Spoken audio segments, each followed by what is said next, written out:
14 October 2025 रोजी मुंबईमध्ये आझाद मैदानामध्ये भव्य स्वरूपाचं आंदोलन होणार आहे.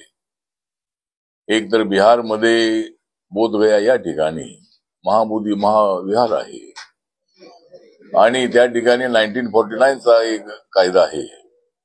त्या कायद्याप्रमाणे त्या ठिकाणी ट्रस्ट उभा करण्यात आलेला आहे आणि त्या ट्रस्टमध्ये 4 बौद्ध, 4 हिंदू ट्रस्टी आणि एक त्या ठिकाणचे डीएम असतात ते त्याचे चेअरमन, अशा पद्धतीची त्याची रचना आहे. तर या देशभरातल्या बौद्धांची मागणी अशी आहे की बोधगयाचं जे महाबोधी महाविहार आहे ते बौद्धांच्या ताब्यामध्ये मिळालं पाहिजे. त्याचे 9च्या 9 मेंबर बुद्धिस्ट असले पाहिजे, त्याचा चेअरमन बुद्धिस्ट असला पाहिजे आणि 1949च्या कायद्यामध्ये बदल करून नवीन कायदा करावा, अशा पद्धतीच्या मागणीसाठी देशभर आंदोलन सुरू आहे.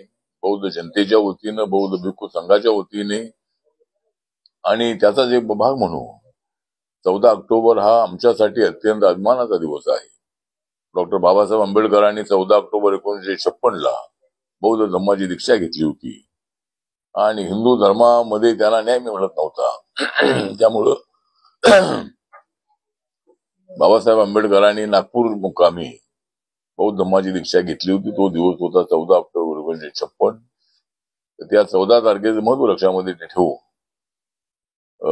रिपब्लिकन पक्षाचे सर्व गट तट आहेत, त्यानंतर आमचा बौद्ध भिक्खू संघ आहे आणि इतर अनेक सामाजिक संघटनांच्या वतीने आणि त्याचबरोबर सर्व पक्षामध्ये जे बौद्ध नेते आहेत त्या बौद्ध नेत्यांच्या वतीनंही आझाद मैदान या ठिकाणी भव्य दिव्य विराट मोर्चा होणार आहे आणि त्या मोर्चाला सगळे मतभेद बाजूला ठेवून सर्वांनी उपस्थित राहा, अशा पद्धतीचे मी सर्वांना नम्र निवेदन करत आहे. आणि या मोर्चामध्ये लाखोच्या संख्येने आपण सामील झाला तर आपली ताकद या ठिकाणी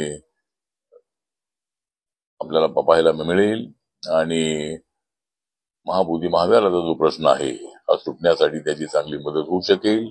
म्हणून आपण सर्वांनी जागे व्हा आणि गट तट विसरून आपण आझाद मैदानाच्या या भव्य अशा कार्यक्रमामध्ये सामील व्हा, असं मी सर्वांना आवाहन करीत आहे.